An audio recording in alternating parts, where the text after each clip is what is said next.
As in all great critical periods of human history, humanity is now going through the agonizing travail of spiritual rebirth. Great forces of destruction are afoot and seem to be dominant at the moment, but constructive and creative forces which will redeem humanity are also being released through several channels. Although the working of these forces of light is chiefly silent, they are eventually bound to bring about those transformations which will make the further spiritual advance of humanity safe and steady. It is all a part of the divine plan, which is to give to the hungry and weary world a fresh dispensation of the eternal and only truth. At present, the urgent problem facing humanity is to devise ways and means of eliminating competition, conflict, and rivalry in all the subtle and gross forms which they assume in the various spheres of life. Military wars are, of course, the most obvious sources of this chaos and destruction. However, wars in themselves do not constitute the central problem for humanity, but are rather the external symptoms of something graver at their root. Wars and the suffering they bring cannot be completely avoided by mere propaganda against war, if they are to disappear from human history.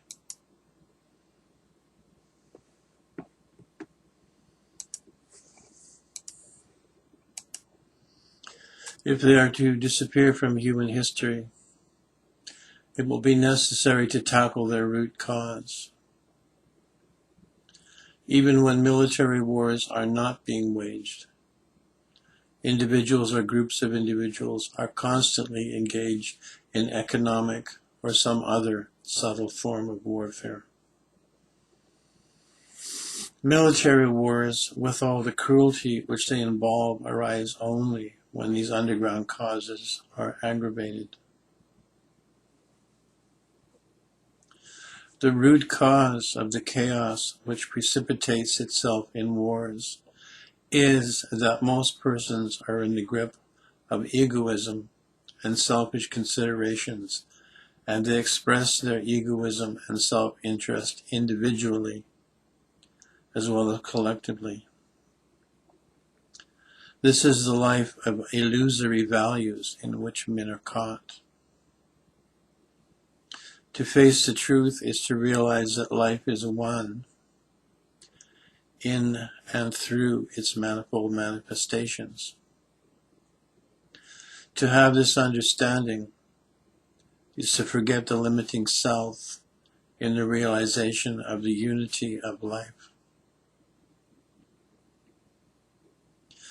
With the dawn of true understanding, the problem of wars would immediately disappear. Wars have to be so clearly seen as both unnecessary and unreasonable that the immediate problem would not be how to stop wars, but to wage them spiritually against the attitude of mind responsible for such a cruel and painful state of things. In the light of the truth of the unity of all life, cooperative and harmonious action becomes natural and inevitable. Hence, the chief task before those who are deeply concerned with the rebuilding of humanity is to do their utmost to dispel the spiritual ignorance which envelops humanity. Wars do not arise merely to secure material adjustment. They are often the product of uncritical identification with narrow interest, which through association, come to be included in that part of the world which is regarded as mine. Material adjustment is only part of the wider problem of establishing spiritual adjustment. But spiritual adjustment requires the elimination of self, not only from the material aspects of life, but also from those spheres which affect the intellectual, emotional, and cultural life of man. To understand the problem of humanity as merely a problem of bread is to reduce humanity to the level of animality. But even when a man sets himself to the limited task of securing purely material adjustment, he can only succeed in this attempt if he has spiritual understanding. Economic adjustment is impossible unless people realize that there can be no planned and cooperative action in economic matters until self-interest gives place to self-giving love. Otherwise, with the best of equipment and efficiency in the material spheres, humanity cannot avoid conflict and insufficiency. The new humanity, which emerges from the travail of present struggle and suffering, will not ignore science or its practical attainments. It is a mistake to look upon science as anti-spirituality.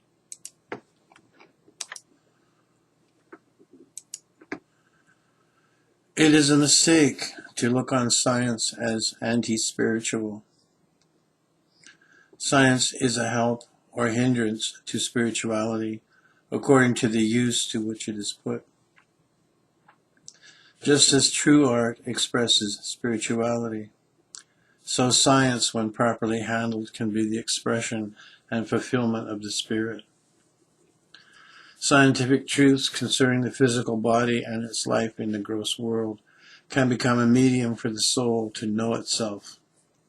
But to serve this purpose, they must be properly fitted into the larger spiritual understanding. This includes a steady perception of true and lasting values. In the absence of such spiritual understanding, scientific truth and attainments are liable to be used for mutual destruction and for a life which will tend to strengthen the chains which bind the spirit. All-sided progress of humanity can be assured only if science and religion proceed hand in hand. The coming civilization of the new humanity shall be ensouled not by dry intellectual doctrines, but by living spiritual experience. Spiritual experience has a hold on the deeper truths which are inaccessible to mere intellect. It cannot be born of unaided intellect. Spiritual truth can often be stated and expressed through the intellect, and the intellect surely is of some help for the communication of spiritual experience. But by itself, the intellect is insufficient to enable man to have spiritual experience or to communicate it to others.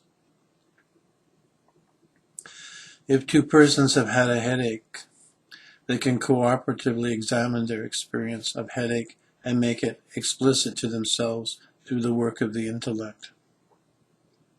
If a person has never experienced a headache, no amount of intellectual explanation will suffice for making him understand what a headache is. Intellectual explanation can never be a substitute for spiritual experience. It can at best prepare the ground for it. Spiritual experience involves more than can be grasped by mere intellect. This is often emphasized by calling it a mystical experience. Mysticism is often regarded as something anti-intellectual, obscure and confused, or impractical and unconnected with experience. In fact, true mysticism is none of these. There is nothing irrational in true mysticism when it is, as it should be, a vision of reality. It is a form of perception which is absolutely unclouded and so practical that it can be lived every moment of life and expressed in one's everyday duties. Its connection with experience is so deep that in one sense it is the final understanding of all experience. When spiritual experience is described as mystical, one should not assume that it is something supernatural or entirely beyond the grasp of human consciousness. All that is meant is that it is not accessible to limited human intellect until it transcends its limits and is illumined by direct realization of the infinite. Christ pointed out the way to spiritual experience when he said, "Leave all and follow me." This means that a man must leave limitations and establish himself in the infinite life of God. Real spiritual experience involves not only realization of the soul on higher planes, but also a right attitude towards worldly duties. If it loses its connection with different phases of life, what we have is a neurotic reaction that is far from being a spiritual experience. The spiritual experience that is to enliven and energize the new humanity cannot be a reaction to the stern and uncompromising demands made by the realities of life.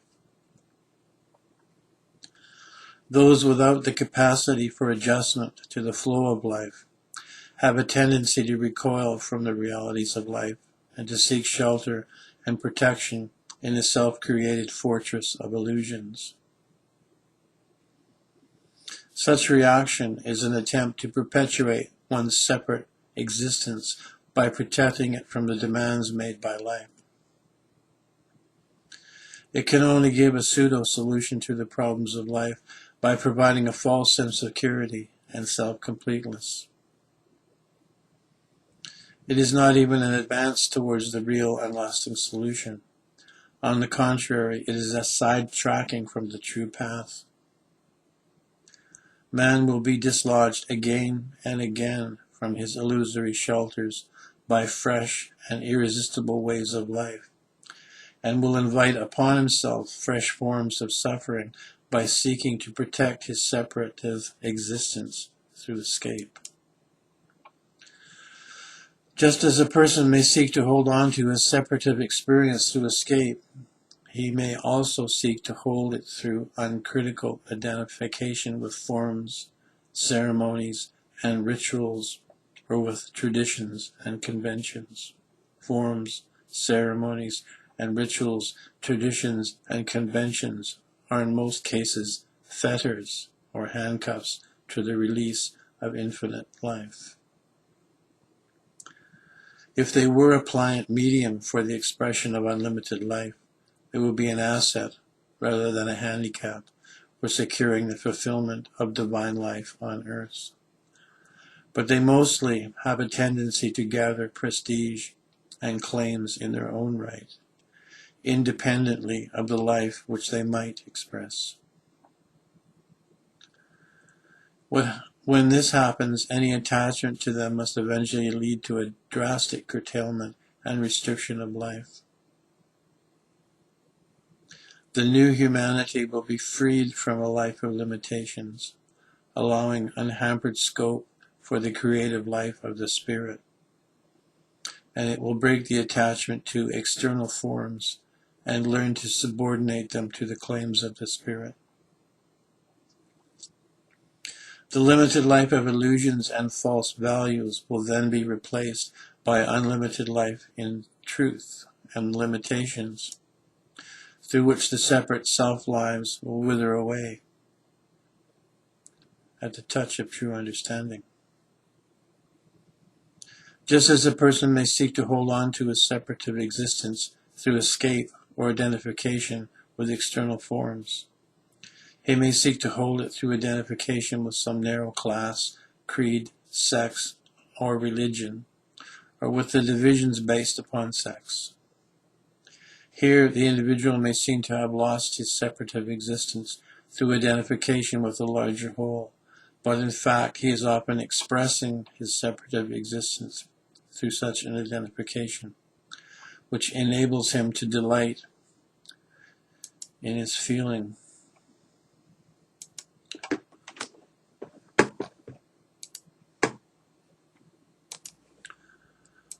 of being separate from others who belong to another class, nationality, creed, sect, religion, or sex.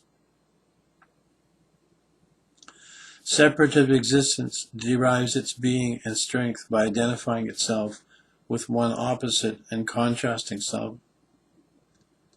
itself with the other. A man may seek to protect his separate existence through identification with one ideology rather than another, or with his conception of good as contrasted with his idea of evil. What results from identification with narrow groups or limited ideals is not a real merging of the separative self, but only a semblance of it.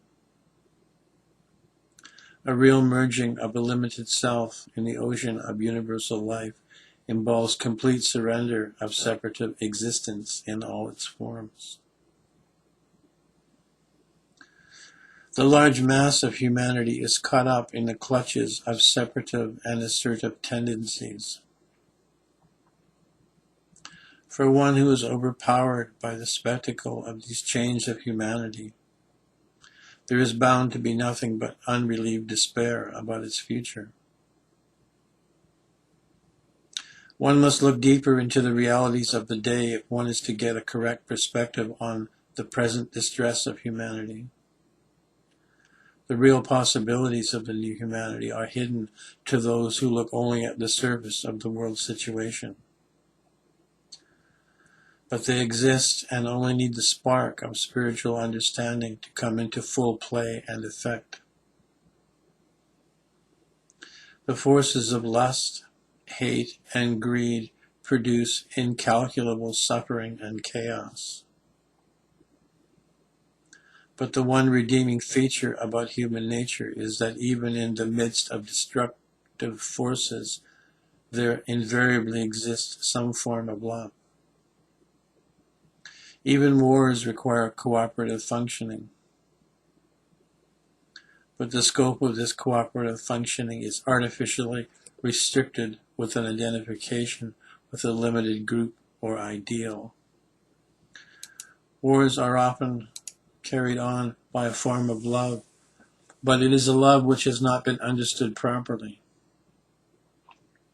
In order that love should come into its own, it must be untrammeled and unlimited.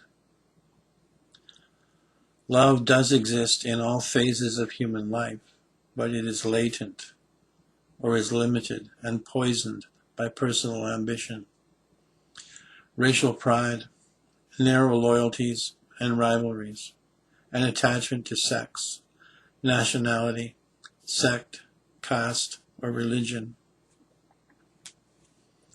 If there is to be a resurrection of humanity, the heart of man will have to be unlocked so that a new love is born into it. A love which knows no corruption and is entirely free from individual or collective greed.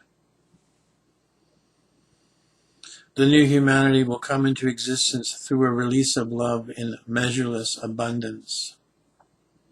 And this release of love can come through spiritual awakening brought about by the masters. Love cannot be born of mere determination. Through the exercise of will, one can at least be dutiful. Through struggle and effort, one may succeed in assuring that one's external action is in conformity with one's concept of what is right. But such action is spiritually barren because it lacks the inward beauty of spontaneous love. Love has to spring spontaneously from within. It is in no way amenable to any form of inner or outer force. Love and coercion can never go together. But while love cannot be forced upon anyone, it can be awakened through love itself. Love is essentially self-communicative. Those who do not have it catch it from those who have it. Those who receive love from others cannot be its recipients without giving a response, which in itself is the nature of love. True love is unconquerable and irresistible. It goes on gathering power and spreading itself until eventually it transforms everyone it touches. Humanity will attain to a new mode of being and life through the free and unhampered interplay of true love, pure love from heart to heart. When it is recognized that there are no claims greater than the claims of the universal divine life, which without exception includes everyone and everything, love will not only establish peace, harmony, and happiness in social, national, and international spheres, but will shine in its own purity and beauty. Divine love is unassailable to the onslaughts of duality and is an expression of divinity itself. It is through divine love that the new humanity will tune in with the divine plan. Divine love will not only introduce imperishable sweetness and infinite bliss into personal life, but it will also make possible an era of new humanity.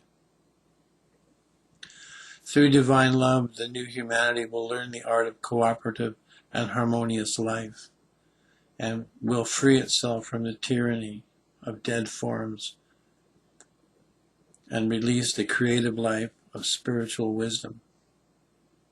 It will shed all illusions and get established in the truth. It will enjoy peace and abiding happiness. It will be initiated into the life of eternity.